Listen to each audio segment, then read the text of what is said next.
Hello बच्चों आज हम पढ़ेंगे अपने माइक्रो इकोनॉमिक्स का आखिरी चैप्टर जिसका नाम है मार्केट इक्विलिब्रियम। इस वीडियो के पूरे होने पर हमारा मार्केट इक्विलिब्रियम चैप्टर भी पूरा फिनिश हो जाएगा और हमारी माइक्रो की सारी बातें भी आपके साथ कंप्लीट हो जाएंगी। तो बस फटाफट से अपना रजिस्टर निकाल लेना, आज खूब सारे डायग्राम्स आपको बनाने हैं और फिर जल्दी से मेरे साथ आ जाओ।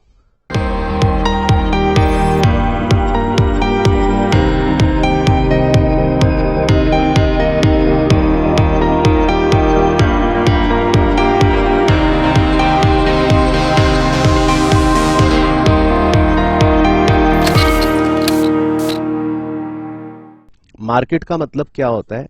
मार्केट का मतलब हमने पढ़ा था कि एक ऐसी जगह जहां पर बायर्स भी होते हैं और सेलर्स भी होते हैं ना, दोनों की मीट हो जाती है, तो ऐसी जगह को मार्केट बोलते हैं।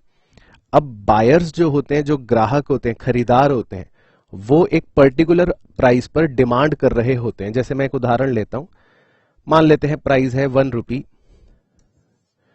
तो ग्राहक की डिमांड है 500 यूनिट की। प्राइस बढ़ गया 2, ग्राहक अपनी डिमांड कम कर लेगा। प्राइस बढ़ गया 3, ग्राहक अपनी डिमांड कम कर लेगा। प्राइस बढ़ गया 4, ग्राहक अपनी डिमांड और कम कर लेगा। प्राइस बढ़ गया 5, तो ग्राहक अपनी डिमांड और कम कर लेगा। तो एक मार्केट के अंदर जो बायर्स होते हैं, जो डिमांड करते हैं, वो हम ऑलरेडी पढ़ चुके हैं कि किस तरह से प्राइस के बढ़ने पर डिमांड कम होती रहती है, क्योंकि उनका इनवर्स रिलेशन होता है। साथ ही साथ मार्केट में क्योंकि सप्लायर्स भी होते हैं जो प्राइस के बढ़ने पर सप्लाई को बढ़ाना चाहते हैं, ये भी हम पढ़ चुके हैं। तो मान लेते हैं कि प्राइस के बढ़ने पर सप्लाई 100, 200, 300, 400, 500 होकर ऐसे ऐसे बढ़ रही है। तो एक मार्केट है जिसके अंदर बायर्स भी हैं, जिसके अंदर सेलर्स भी हैं। यानी कि एक मार्केट ऐसा होता है जिसके अंदर सेलर्स का सप्लाई कर्व भी बन रहा होता है और बायर्स का डिमांड कर्व भी बन रहा होता है। तो एक पॉइंट ऐसा आता है जहां पर सेलर्स की सप्लाई और डिमांड करने वाले बायर्स जो हैं उनका मिलन हो जाता है, यानी वो इंटरसेक्ट कर जाते हैं, जिसे बोलते हैं मार्केट इक्विलिब्रियम, जहां से चैप्टर का नाम पड़ गया मार्केट इक्विलिब्रियम। तो इक्विलिब्रियम एक ऐसा पॉइंट होता है जहां पर मार्केट की डिमांड और मार्केट की सप्लाई दोनों बराबर हो जाते हैं, इंटरसेक्ट कर जाते हैं। अगर मैं उस शेड्यूल की बात करूं तो एक पॉइंट ऐसा है जहां पर डिमांड है 300, सप्लाई भी है 300 और वो दोनों इक्वल हैं एक पॉइंट पर, तो उसको हम इक्विलिब्रियम बोल सकते हैं। अब इस इक्विलिब्रियम पॉइंट की मदद से जब हम नीचे आते हैं तो हमें इक्विलिब्रियम क्वांटिटी का पता लग जाता है, जो हमारे एग्जांपल में है 300 यूनिट्स, और हमें इक्विलिब्रियम प्राइस का भी पता लग जाता है, जो हमारे एग्जांपल में है 3 रुपए। तो this is the complete concept of market equilibrium. तो मार्केट इक्विलिब्रियम के अंदर आप समझ लो 3 मेन बिंदु हैं, 3 मेन बातें हैं। एक को बोलते हैं इक्विलिब्रियम पॉइंट, ये वाला। एक को बोलते हैं इक्विलिब्रियम क्वांटिटी, ये वाली। एक को बोलते हैं इक्विलिब्रियम प्राइस, ये वाला। और ये कैसे डिटरमाइन होता है किसी भी मार्केट में? जहां पर मार्केट का डिमांड कर्व और मार्केट का सप्लाई कर्व इंटरसेक्ट कर जाता है। तो this is basic introduction of market equilibrium. अब हम चैप्टर के अंदर आगे डिटेल में बढ़ेंगे, तो एक बार इंट्रोडक्शन समझ आ गया, इस बात का थम्स अप भेजो और आज की शुरुआत करो।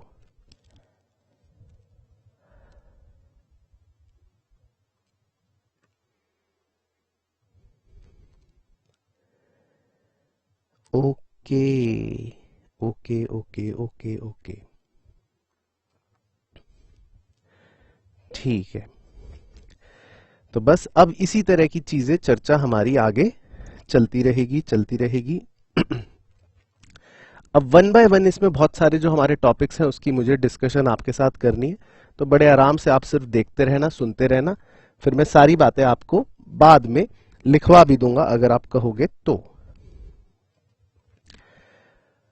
अब इक्विलिब्रियम तो हमने समझ लिया कि क्या होता है, जहां पर डिमांड और सप्लाई इक्वल होते हैं, ये इक्विलिब्रियम हो जाता है, जैसा आप यहां पर डायग्राम पर देख रहे हो।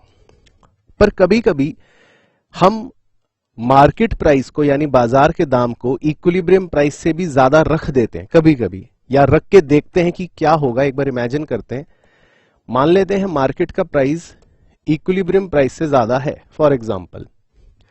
अगर मार्केट प्राइस इक्विलिब्रियम प्राइस से ज्यादा होगा तो जब हम इस प्राइस पर डिमांड कर्व पर चेक करेंगे तो डिमांड हमारी यहां पर आ रही है, मान लेते हैं उसको नाम दे देता हूं QD, और सप्लाई हमारी इस पॉइंट पर आ रही है, मैं उसको नाम दे देता हूं QS। इसका अर्थ यह है कि अगर हमारा प्राइस इक्विलिब्रियम प्राइस से ज्यादा होता है तो उस सिनेरियो के अंदर डिमांड हमारी कम होती है जबकि सप्लाई हमारी ज्यादा होती है। तो इसीलिए इस सिचुएशन को बोला जाता है, this situation is known as excess supply. इस सिचुएशन को कहा जाता है बच्चों excess supply. This situation is known as excess supply. तो जब भी मार्केट प्राइस इक्विलिब्रियम प्राइस से ज्यादा होता है तो उस सिचुएशन को हम बोलते हैं एक्सेस सप्लाई, यानी कि सप्लाई की मात्रा ज्यादा है, डिमांड की मात्रा कम है, तो इस सिचुएशन को बोलते हैं एक्सेस सप्लाई। इसके विपरीत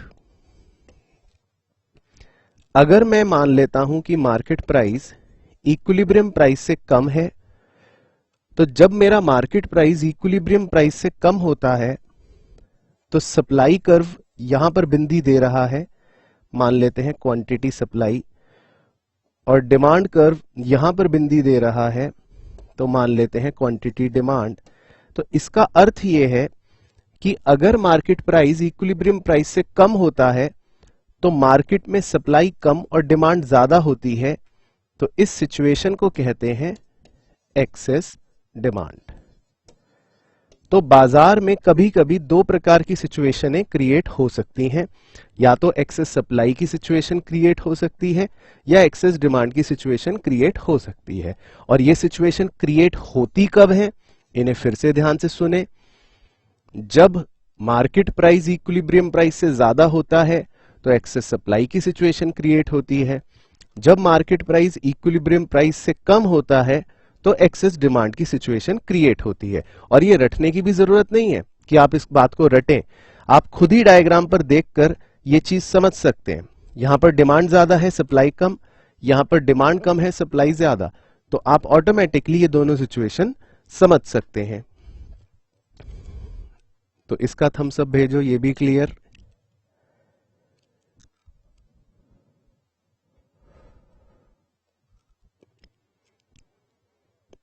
ओके ओके ओके, चलो वेरी गुड।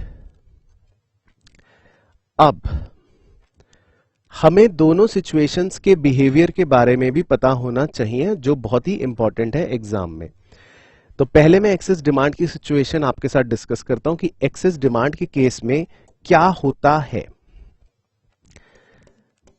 जब मैं बात कर रहा हूं एक्सेस डिमांड की तो इसका मतलब यह है कि डिमांड करने वाले ग्राहक ज्यादा हैं, डिमांड करने वाले ग्राहक ज्यादा हैं, इसीलिए इसका नाम है एक्सेस डिमांड। ग्राहक यानी कस्टमर्स जो हैं वो ज्यादा मात्रा में डिमांड कर रहे हैं।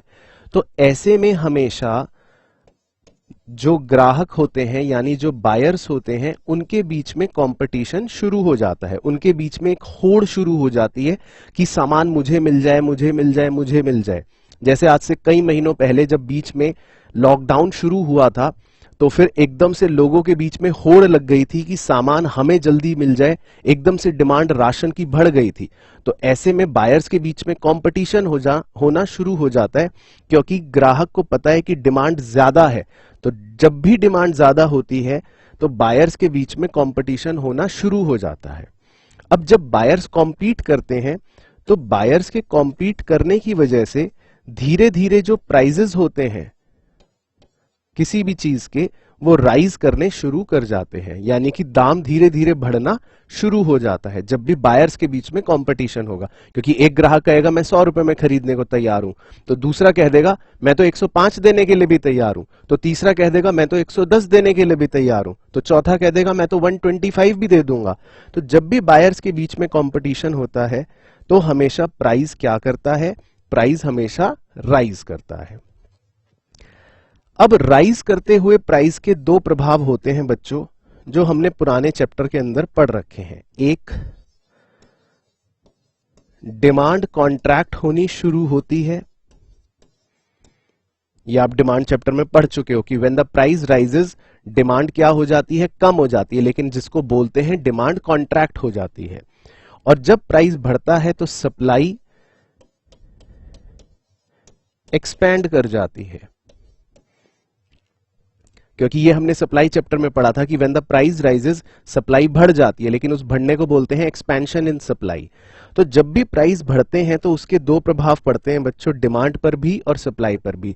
डिमांड धीरे धीरे कॉन्ट्रैक्ट होनी शुरू होती है, सप्लाई धीरे धीरे एक्सपैंड होनी शुरू होती है। और अल्टीमेटली क्या होता है, सप्लाई एक्सपैंड होते होते इधर की तरफ मूव करती है, डिमांड कॉन्ट्रैक्ट होते होते इधर की तरफ मूव करता है, और ये मूव होते होते वापस इस ई पॉइंट पर आकर दोबारा से स्टक हो जाते हैं। तो अल्टीमेटली जब भी मार्केट में एक्सेस डिमांड की सिचुएशन होती है तो ये कुछ समय के बाद ऑटोमेटिकली वापस होते होते इस ई पॉइंट पर आ जाती है, स्टक हो जाती है। तो ये इसकी खूबसूरती होती है जो हमें एग्जाम में लिखनी भी पड़ती है और समझनी भी पड़ती है। तो इसको मैंने 4 पॉइंट्स में डिवाइड कर रखा है। अब ध्यान से सुनना, फिर आपसे पूछूंगा। पॉइंट नंबर 1 कि ये सिचुएशन है एक्सेस डिमांड की, पहले ये बताना है। पॉइंट नंबर 2 जिसकी वजह से बायर्स के बीच कंपटीशन हो जाएगा, ये बताना है। पॉइंट नंबर 3 बायर्स के कंपटीशन की वजह से प्राइस बढ़ जाएगा। पॉइंट नंबर 3 की प्राइस राइज, और प्राइस के बढ़ने के दो प्रभाव होंगे। पॉइंट नंबर 4 डिमांड कॉन्ट्रैक्ट हो जाती है, सप्लाई एक्सपैंड हो जाती है। ये आप अपने पुराने चैप्टरों में पढ़ चुके हो, तो इसीलिए कोई टेंशन नहीं। और डिमांड कॉन्ट्रैक्ट कहां हो रही है, यहां से यहां। सप्लाई एक्सपेंड कहां हो रही है, यहां से यहां। तो डिमांड और सप्लाई दोनों वापस से ई पॉइंट पर आकर स्टक हो जाते हैं। तो ये हमें एग्जाम में एक्सप्लेनेशन देना पड़ेगा। तो अब मुझे बताओ, अगर ये क्वेश्चन आता है 3 नंबर या 4 नंबर का, तो अब आप विद डायग्राम सारी चारों पॉइंट की कहानी लिख लोगे? तो भेजो थम्स अप।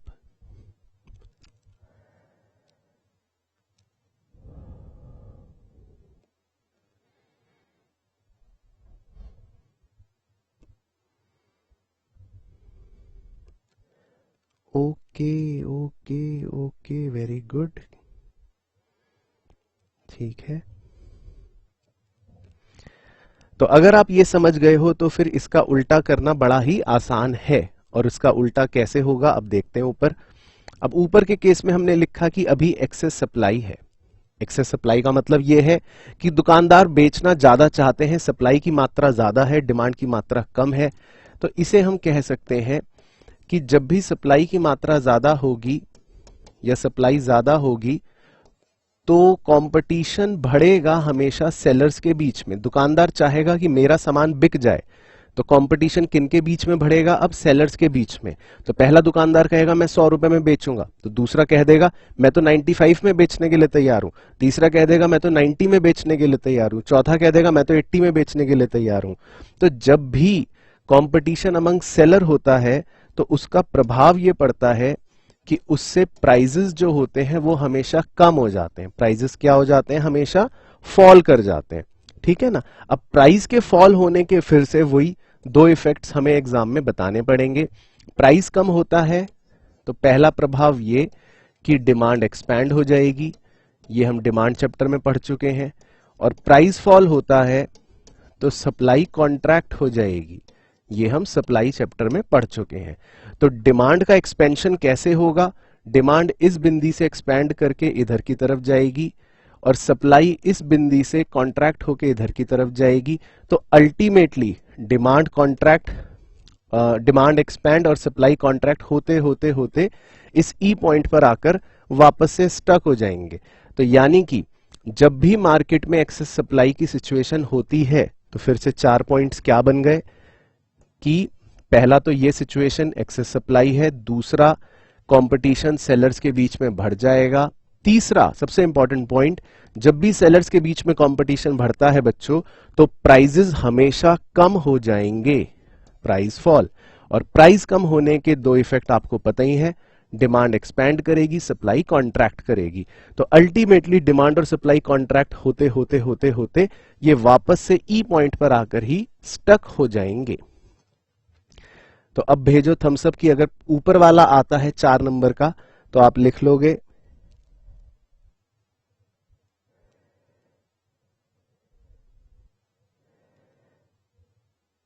डायग्राम बनाना पड़ेगा और चारों पॉइंट लिखने पड़ेंगे।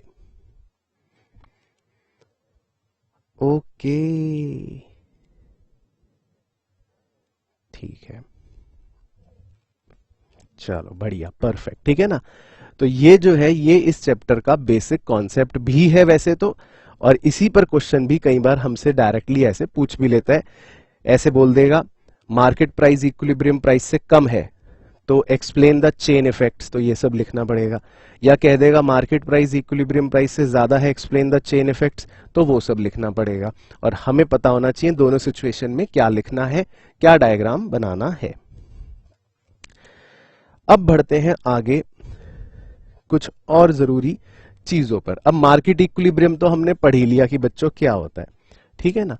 अब इस मार्केट इक्विलिब्रियम के अंदर हम सबसे पहले सीखे और पढ़ेंगे चेंज इन डिमांड, कि चेंज इन डिमांड का क्या प्रभाव पड़ता है मार्केट पर, ठीक है ना। अब चेंज इन डिमांड का मतलब है डिमांड में परिवर्तन हो गया। अब डिमांड में बच्चों दो परिवर्तन हो सकते हैं, या तो हो सकता है डिमांड इंक्रीज हो जाए, या हो सकता है डिमांड डिक्रीज हो जाए। तो दोनों की चर्चा कर लेते हैं डायग्राम पर। अब मार्केट के इक्विलिब्रियम में अब मैं डिमांड को अगर इंक्रीज करता हूं तो डिमांड राइट में शिफ्ट होनी शुरू हो जाएगी ऐसे, तो डिमांड कर्व शिफ्ट होके D1 बन जाएगा।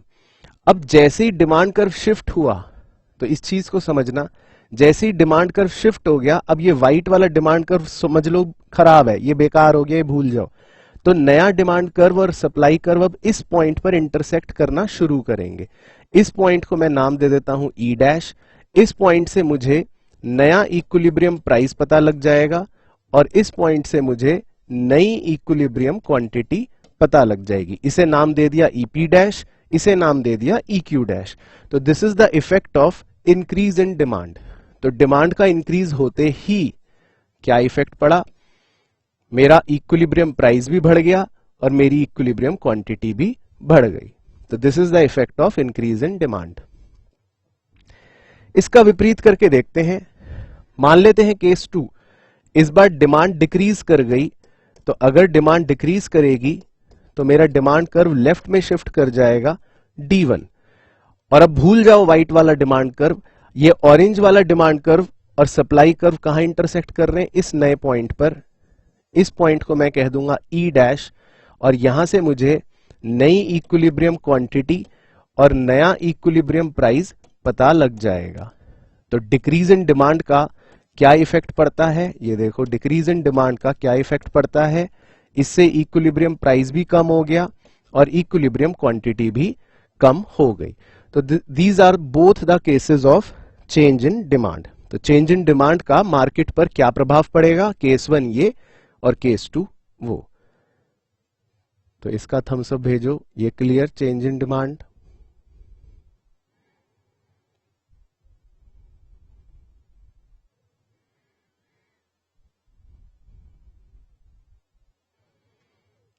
Okay okay okay okay okay,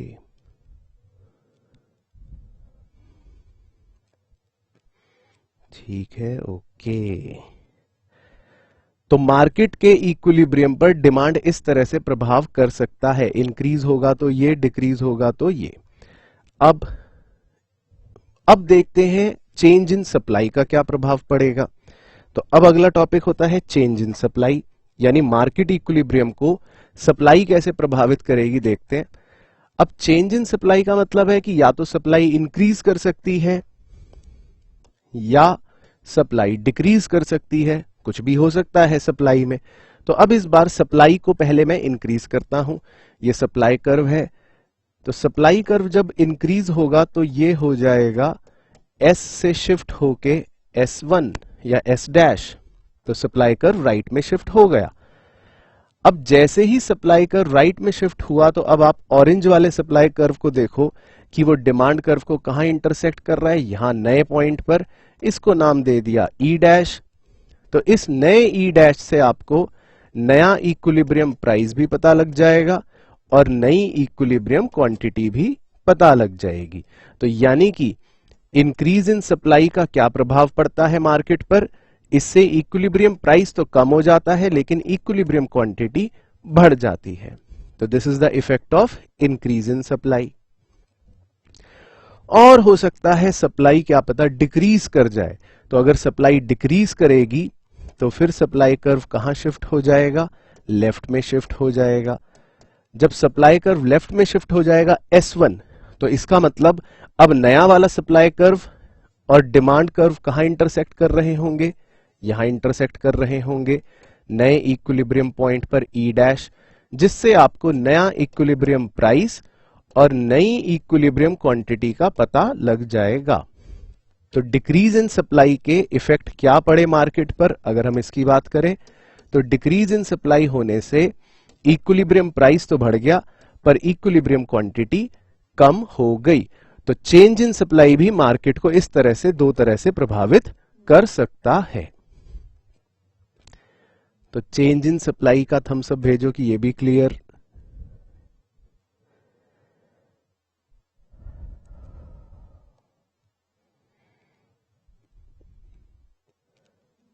okay okay okay okay okay, ठीक है। तो चेंज इन डिमांड, डिमांड की वजह से परिवर्तन, डिमांड के परिवर्तन से मार्केट में फर्क पड़ सकता है। चेंज इन सप्लाई, सप्लाई की वजह से मार्केट में परिवर्तन में कुछ फर्क पड़ सकता है। तो सर क्या ऐसा भी हो सकता है कि दोनों ही चेंज हो रहे हों? हाँ जी बच्चों, ऐसा भी हो सकता है कि एक ही समय पर डिमांड में भी परिवर्तन आ जाए और सप्लाई में भी परिवर्तन आ जाए, ऐसा हो सकता है। तो इसके लिए पहले टॉपिक का हमने चुनाव करा है। पहले टॉपिक का नाम है simultaneous increase in demand and supply. Simultaneous का मतलब होता है एक साथ।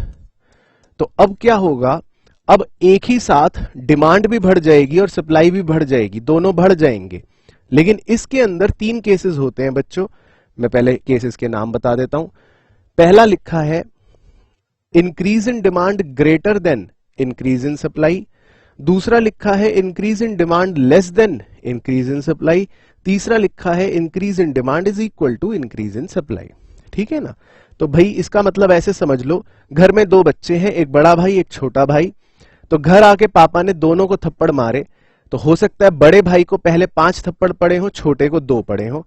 अगले दिन हो सकता है बड़े भाई को 2 पड़े हो, छोटे भाई को 5 पड़े हो, और अगले दिन हो सकता है दोनों को 3-3 थप्पड़ पड़े हो। तो कुछ भी हो सकता है। तो पहले केस में डिमांड की इंक्रीज ज्यादा है सप्लाई के इंक्रीज से, दूसरे केस में डिमांड का इंक्रीज कम है सप्लाई के इंक्रीज से, और तीसरे केस में दोनों का इंक्रीज बराबर ही है। तो सर इससे डायग्राम पर क्या फर्क पड़ेगा सर, एक बार हमको बना के दिखाओ ना। तो देखते हैं बच्चों।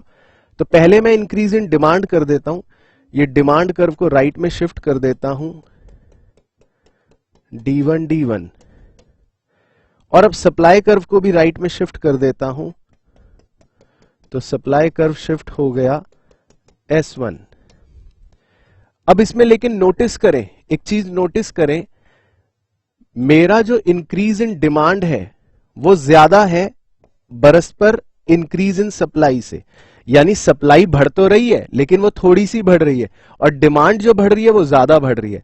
तो केस 1 यही कहता है increase in demand is greater than increase in supply. यानी डिमांड में जो इंक्रीज आया है वो ज्यादा है और सप्लाई में जो इंक्रीज आया है वो थोड़ा कम है। तो ठीक है सर, इससे क्या होगा सर, अब इससे आप देखो कि कहां पर ये दोनों वाले नए वाले ऑरेंज कलर के कर्व इंटरसेक्ट कर रहे हैं। तो नया डिमांड और नया सप्लाई इस नए पॉइंट पर इंटरसेक्ट कर रहे हैं, इसे बोल सकते हैं E'। तो इससे आपको नया इक्विलिब्रियम प्राइस पता लग जाएगा और इससे आपको नई इक्विलिब्रियम क्वांटिटी पता लग जाएगी। तो यानी कि पहले केस का क्या प्रभाव पड़ा मार्केट पर, यह प्रभाव पड़ा कि इससे इक्विलिब्रियम प्राइस भी बढ़ गया और इक्विलिब्रियम क्वांटिटी भी बढ़ गई। तो दिस इज केस 1। अब देखते हैं एक बार केस 2 ताकि और क्लैरिटी हो। अब इस बार डिमांड का इंक्रीज लेस देन है सप्लाई के इंक्रीज से। तो डिमांड को इंक्रीज करूंगा मैं राइट शिफ्ट D1, और सप्लाई को भी इंक्रीज करूंगा मैं राइट शिफ्ट S1। लेकिन इस बार देखो बच्चों, आप खुद देखो, खुद नोटिस करो, इंक्रीज इन डिमांड जो हुआ है वो काफी कम है बरस्ट पर जो इंक्रीज इन सप्लाई हुआ है, यानी सप्लाई में इंक्रीज ज्यादा करा है इस बार और डिमांड में इंक्रीज कम करा है इस बार। तो अब दोनों नए वाले ऑरेंज कर्व कहां इंटरसेक्ट करेंगे? इस नए इक्विलिब्रियम पॉइंट पर, ई डैश पर। तो यहां से आपको नई इक्विलिब्रियम प्राइस पता लग जाएगी और नया इक्विलिब्रियम क्वांटिटी पता लग जाएगा। तो इस केस से क्या इफेक्ट पड़ा मार्केट पर? इक्विलिब्रियम प्राइस कम हो गया और इक्विलिब्रियम क्वांटिटी बढ़ गई।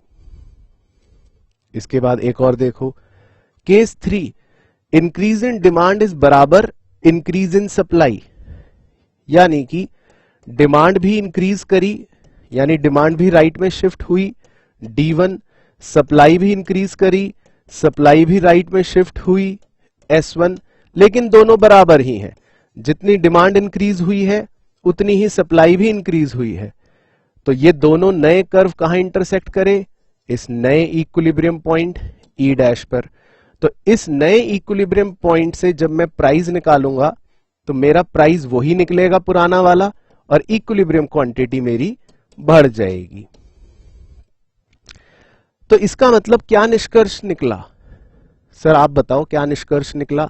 निष्कर्ष ये निकला कि पहले केस में प्राइस भी बढ़ जाता है, क्वांटिटी भी बढ़ जाती है। दूसरे केस में प्राइस तो कम हो जाता है लेकिन क्वांटिटी बढ़ जाती है। और तीसरे केस में प्राइस में कोई चेंज नहीं आता लेकिन क्वांटिटी बढ़ जाती है। तो इस बात को और ज्यादा सम अप कर दूं अगर, तो मैं ये कह सकता हूं कि तीनों केस में क्वांटिटी तो बढ़ जाती है, तीनों केस में क्वांटिटी तो बढ़ जाती है, लेकिन पहले केस में प्राइस बढ़ेगा, दूसरे केस में प्राइस कम होगा और तीसरे केस में प्राइस में कोई भी चेंज नहीं होगा। तो ये हो गए simultaneous increase in demand and supply. भेजिए जी थम्स अप।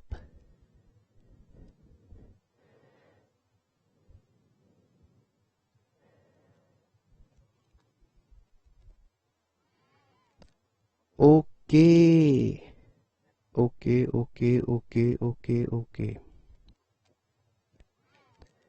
ठीक है ना? इंटरेस्टिंग, कितना मजेदार है। ठीक है, ओके। तो सर क्या दोनों बढ़ेंगे ही? क्या ये जरूरी है कि सर डिमांड और सप्लाई दोनों इंक्रीज ही होंगे? क्या ये जरूरी है? नहीं बच्चों, ऐसा जरूरी नहीं है। अगला टॉपिक है साइमल्टेनियस, मतलब एक साथ decrease in demand and supply. अब इस बार डिमांड और सप्लाई दोनों एक साथ कम होंगे, दोनों डिक्रीज होंगे, दोनों कम होंगे। लेकिन फिर से इसमें भी तीन बातें, decrease in demand greater then decrease in supply. चलो सर बना के दिखाओ। डिमांड का डिक्रीज कर रहा हूं, लेफ्टवर्ड शिफ्ट कर दूं डिमांड में जरा पहले, D1। सप्लाई में भी डिक्रीज कर रहा हूं, लेफ्टवर्ड शिफ्ट कर रहा हूं, तो सप्लाई का लेफ्टवर्ड शिफ्ट S1। लेकिन नोटिस करो, ध्यान से नोटिस करो, क्या नोटिस करें सर? डिमांड का डिक्रीज मैंने ज्यादा करा है और सप्लाई का डिक्रीज तो बहुत ही कम करा है ना? यही है केस 1 कि डिमांड का decrease is greater than supply का डिक्रीज। तो अब इससे आप दोनों नए वाले ऑरेंज कर्व देखोगे कि कहां इंटरसेक्ट कर रहे हैं, तो यहां इंटरसेक्ट कर रहे हैं नए इक्विलिब्रियम पॉइंट पर, ई डैश पर। तो इससे आपको नया इक्विलिब्रियम प्राइस पता लग जाएगा और नई इक्विलिब्रियम क्वांटिटी पता लग जाएगी। तो इसका मतलब केस 1 का प्रभाव क्या पड़ा मार्केट में? इससे इक्विलिब्रियम प्राइस भी कम हो गया और इक्विलिब्रियम क्वांटिटी भी कम हो गई। अच्छा, केस 2 भी समझाओ सर। अब केस 2 में डिमांड डिक्रीज कम है सप्लाई के डिक्रीज से। तो पहले डिमांड डिक्रीज कर रहा हूं, लेफ्टवर्ड शिफ्ट डिमांड में कर रहा हूं D1, और सप्लाई में भी लेफ्टवर्ड शिफ्ट कर रहा हूं S1। लेकिन इस बार क्या नोटिस करा आपने कि सप्लाई में जो डिक्रीज करा है वो ज्यादा है, डिमांड में जो डिक्रीज करा है वो काफी कम है। तो इससे क्या होगा? कहां पर ये दोनों नए वाले कर्व इंटरसेक्ट कर रहे हैं? इस पॉइंट पर, ई डैश पर। तो इस नए पॉइंट से आपको नया इक्विलिब्रियम प्राइस पता लग जाएगा और नई इक्विलिब्रियम क्वांटिटी पता लग जाएगी। तो केस 2 का क्या प्रभाव पड़ा मार्केट पर? केस 2 का यह प्रभाव पड़ा कि इससे इक्विलिब्रियम प्राइस तो बढ़ जाता है लेकिन इक्विलिब्रियम क्वांटिटी कम हो जाती है। और sir case 3, decrease in demand बराबर है डिक्रीज इन सप्लाई के, तो पहले डिमांड डिक्रीज कर देता हूं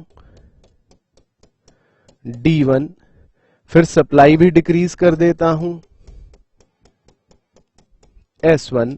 तो जितना डिक्रीज सप्लाई में है, देखो जितना डिक्रीज सप्लाई में है उतना ही डिक्रीज डिमांड में भी है, दोनों का डिक्रीज बराबर है। तो दोनों नए वाले ऑरेंज कर्व कहां इंटरसेक्ट कर रहे हैं, यहां इंटरसेक्ट कर रहे हैं इस नए पॉइंट ई डैश पर।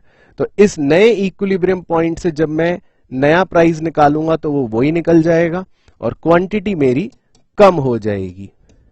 तो इस केस का क्या प्रभाव पड़ा मार्केट पर कि प्राइस में तो कोई परिवर्तन नहीं हुआ लेकिन क्वांटिटी कम हो गई। तो अब इसका मतलब क्या, अगर मैं इसको समअप करूं तीनों बातों को तो क्या कह सकता हूं कि तीनों ही केसेस में क्वांटिटी मेरी कम हो रही है, तीनों ही केसेस में क्वांटिटी मेरी कम हो रही है, लेकिन पहले केस में प्राइस कम हो गया, दूसरे केस में प्राइस बढ़ गया और तीसरे केस में प्राइस पे कोई भी चेंज नहीं आया। तो this is the topic simultaneous decrease in demand and supply. तो अब भेजो इसका भी थम्स अप।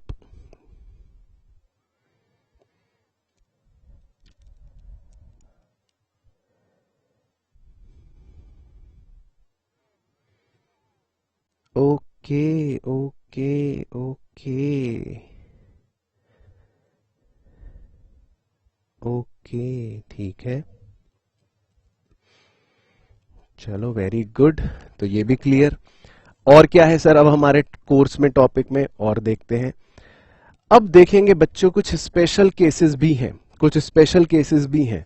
पहला स्पेशल केस क्या है सर, पढ़ो heading, change in demand when supply is perfectly elastic. है सर ये क्या कह रहे हो, कुछ सुना सुना लग रहा है, पुरानी बातें सी लग रही हैं। सप्लाई इज परफेक्टली इलास्टिक, ये तो सर याद भी नहीं है हमें। तो कोई नहीं, मैंने इसलिए डायग्राम आपको दिखाने के लिए बना रखा है। देखो बच्चों, सप्लाई कर्व परफेक्टली इलास्टिक किसे बोलते थे, जब वो बिल्कुल पैरेलल टू एक्स एक्सिस होती थी, ठीक है ना। तो इस बार आप सप्लाई कर्व देख रहे हो कैसा है, इस बार सप्लाई कर्व वैसा नहीं है जैसा अभी तक पहले था। देखो पहले तो कैसा होता था सप्लाई कर्व, अपवर्ड स्लोपिंग, है ना, अपवर्ड स्लोपिंग। लेकिन अभी सप्लाई कर्व अपवर्ड स्लोपिंग नहीं है, अभी सप्लाई कर्व कैसा है, परफेक्टली इलास्टिक। सप्लाई कर्व कैसा है, परफेक्टली इलास्टिक है, ठीक है। तो अब डिमांड कर्व और सप्लाई कर्व कहां इंटरसेक्ट कर रहे हैं, यहां इंटरसेक्ट कर रहे हैं ई पॉइंट पर। तो ये तो आ गया इक्विलिब्रियम प्राइस और ये है इक्विलिब्रियम क्वांटिटी, मतलब ये तो पहले से हमें पता है, ये है इक्विलिब्रियम, तो ये है इक्विलिब्रियम प्राइस, ये है इक्विलिब्रियम क्वांटिटी। अब हम कह रहे हैं साहब चेंज इन डिमांड, हम कह रहे हैं डिमांड में परिवर्तन हो गया। तो डिमांड में परिवर्तन हो गया तो डिमांड या तो इंक्रीज करेगी, तो अगर डिमांड इंक्रीज करेगी तो ये हो जाएगी D1, या डिमांड डिक्रीज करेगी, अगर डिमांड डिक्रीज करेगी तो ये हो जाएगी D1। तो अगर डिमांड इंक्रीज करी तो ऐसे राइट शिफ्ट, अगर डिमांड डिक्रीज करी तो ऐसे left shift.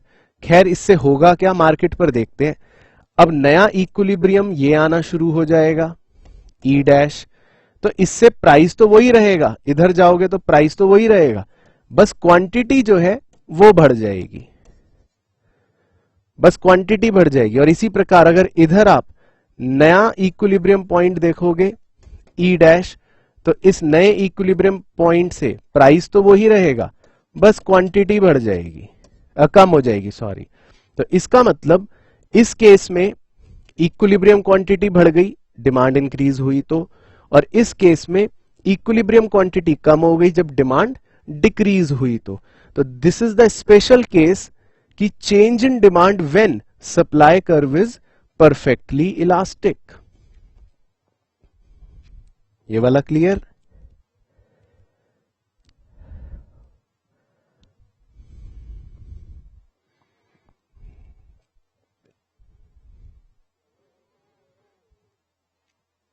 Okay okay okay okay okay okay, क्या बात है, ये वाला भी क्लियर। सर कोई और भी स्पेशल केस है क्या? हाँ, एक और स्पेशल केस है, change in demand when supply is perfectly inelastic. इस बार सप्लाई परफेक्टली इन इलास्टिक है, तो सर ये क्या होती थी भूल गए, इसीलिए मैंने बना रखा है। Supply is perfectly inelastic का मतलब है इस बार सप्लाई कर्व आपका बिल्कुल पैरेलल टू वाई एक्सिस रहेगा। सप्लाई कर्व पैरेलल टू क्या रहेगा? Y axis.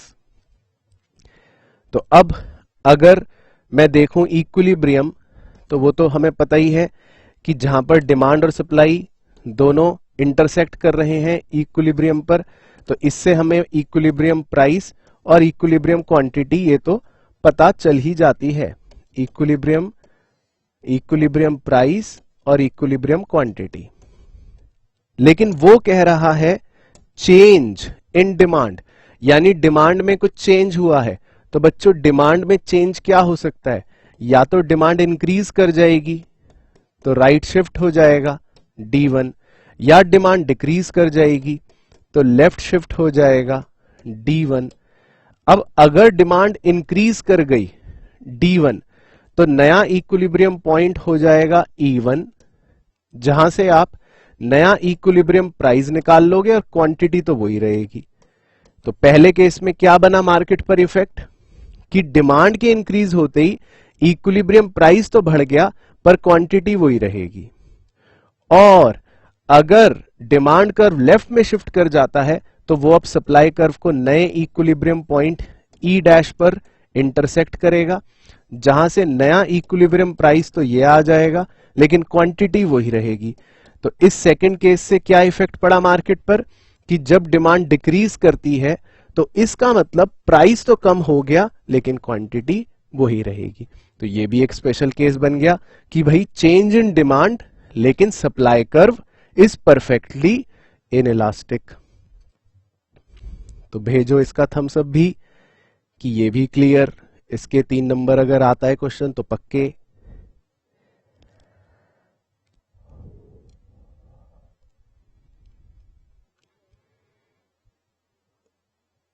Okay okay okay okay, ठीक है।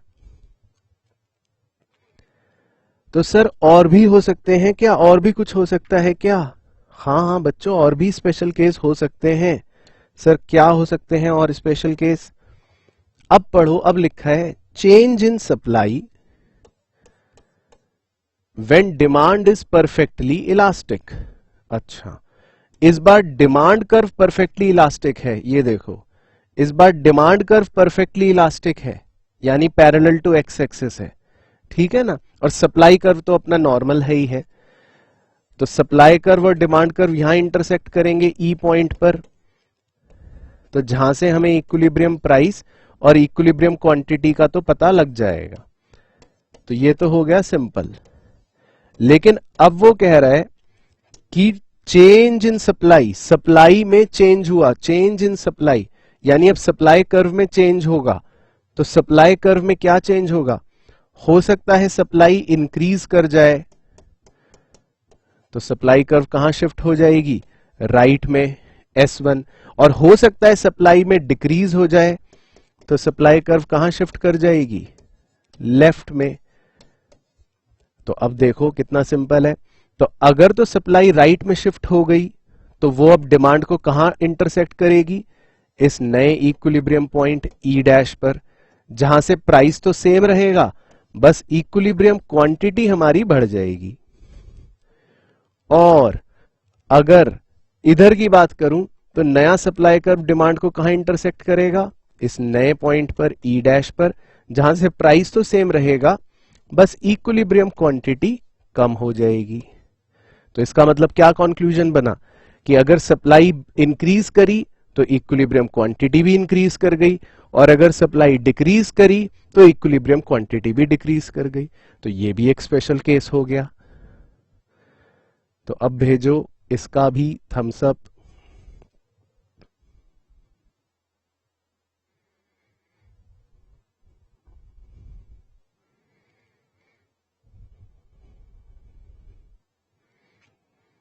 ओके ओके ओके, क्या बात है। ओके, और अब कह रहा है वो, change in supply when demand is perfectly inelastic. इस बार डिमांड परफेक्टली इन इलास्टिक है, मतलब कि पैरेलल टू वाई एक्सिस है, demand curve perfectly inelastic है। तो अगर demand curve parallel to Y axis है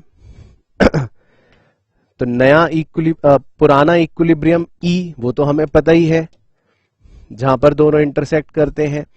तो यहां से इक्विलिब्रियम प्राइस और इक्विलिब्रियम क्वांटिटी तो हम पता लगा ही सकते हैं, वो तो सिंपल हो गई बात। दोनों इंटरसेक्ट कर रहे हैं ई, तो ये है इक्विलिब्रियम प्राइस और ये है इक्विलिब्रियम क्वांटिटी। अब वो कह रहा है चेंज इन सप्लाई, यानी सप्लाई कर्व में परिवर्तन होगा, सप्लाई कर्व चेंज करेगा।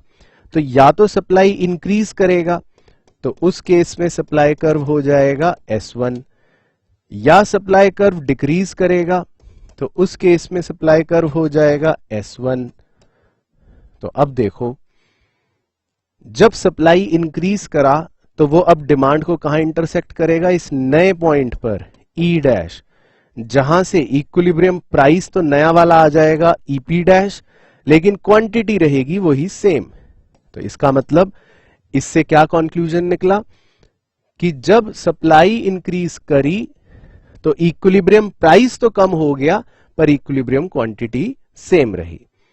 और सेकंड केस, नया वाला सप्लाई कर्व कहां इंटरसेक्ट कर रहा है डिमांड को, नए इक्विलिब्रियम पॉइंट E डैश पर, जहां से नया इक्विलिब्रियम प्राइस आ गया EP डैश, और क्वांटिटी तो वही रहेगी। तो इस केस में क्या कंक्लूजन निकला कि जब सप्लाई डिक्रीज करेगी या लेफ्टवर्ड शिफ्ट करेगी तो इक्विलिब्रियम प्राइस तो बढ़ जाएगा पर क्वांटिटी विल रिमेन सेम। तो ये भी एक स्पेशल केस हो गया कि सप्लाई चेंज कर रही है when demand is perfectly in elastic. तो देख लो इसके भी दोनों केस। अब भेजो इसका भी थम्स अप कि ये भी क्लियर।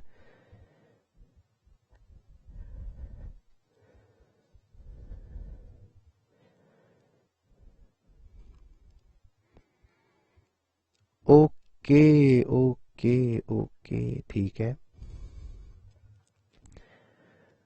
तो बस, तो ये था पूरा का पूरा चैप्टर बच्चों हमारा। कितना मजेदार चैप्टर है, आओ क्विकली रिकैप लगाएं। तो बेसिकली चैप्टर क्या है सर, कुछ भी नहीं है चैप्टर। तो चैप्टर सबसे पहले क्या बताता है कि मार्केट इक्विलिब्रियम क्या होता है। तो ये होता है मार्केट इक्विलिब्रियम, पहले इतना तो याद रहेगा ही, ठीक है ना। ये शेड्यूल हो गया जहां पे डिमांड सप्लाई दोनों इक्वल होते हैं, उसको बोलते हैं इक्विलिब्रियम, ठीक है। अब सबसे पहले इसमें हो सकते हैं दो केसेस, उन्हें याद रखना है, समझना है। पहला केस, जब मार्केट प्राइस इक्विलिब्रियम प्राइस से ज्यादा होगा तो उसे एक्सेस सप्लाई कहते हैं, उसके अपने चेन इफेक्ट्स होते हैं। दूसरा, अगर मार्केट प्राइस इक्विलिब्रियम प्राइस से कम होगा तो उसे एक्सेस डिमांड कहते हैं, उसके अपने चेन इफेक्ट्स हैं। तो इस पे 3-3 नंबर का छोटा क्वेश्चन पूछ सकता है। फिर परिवर्तन के केसेस शुरू हो जाएंगे। पहला, चेंज इन डिमांड, कि डिमांड में क्या चेंज हुआ। तो बड़ी सिंपल सी बात है, या तो डिमांड इंक्रीज करेगा या डिमांड डिक्रीज करेगा, दोनों के कंक्लूजन आपकी आंखों के सामने है। इसी तरह अगला, चेंज इन सप्लाई, तो सप्लाई में भी या तो इंक्रीज होगा सप्लाई कर्व या डिक्रीज होगा सप्लाई कर्व, तो दोनों के भी कंक्लूजन आपकी नजरों के सामने हैं। फिर आते हैं इंपॉर्टेंट केस एग्जाम के लिए कि जब डिमांड और सप्लाई दोनों एक साथ इंक्रीज करते हैं, simultaneous increase in demand and supply. तो इसमें आते हैं बच्चों 3 केसेस। एक में डिमांड ज्यादा बढ़ रहा है सप्लाई से, दूसरे में डिमांड कम बढ़ रहा है सप्लाई से, और तीसरे में दोनों बराबर बढ़ रहे हैं। तो तीनों का कंक्लूजन मैंने बता ही दिया था कि क्वांटिटी तीनों केस में बढ़ेगी, प्राइस पहले में बढ़ेगा, दूसरे में घटेगा, तीसरे में नो चेंज रहेगा। फिर इसी का उल्टा, simultaneous decrease in demand and supply, यानी कि दोनों चीजें इकट्ठा डिक्रीज करेंगी। लेकिन इसमें भी वही 3 केसेस, पहले केस में ये है कंक्लूजन, दूसरे केस में ये, और तीसरे में प्राइस नहीं बदलेगा, सिर्फ क्वांटिटी कम होगी।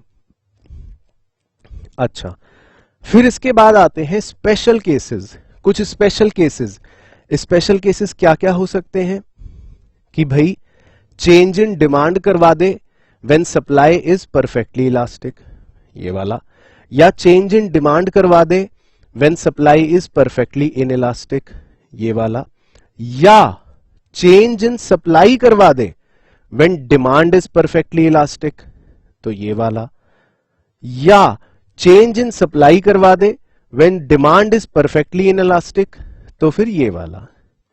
तो ये है बेसिकली हमारा इस पूरे चैप्टर का सिलेबस। जितने भी डायग्राम्स हमारे इस सिलेबस के अंदर हैं वो सारे इसके अंदर अब कवर हो गए। तो अब जाने से पहले, मतलब इसका कंप्लीशन करने से पहले, सोच समझ के फाइनल थम्स अप भेजना कि सब कुछ अच्छे से क्लियर हो गया, कोई भी मन में आपके वाद विवाद तो नहीं है इस टॉपिक को लेकर, तो फिर लिख के भेजना ऑल क्लियर।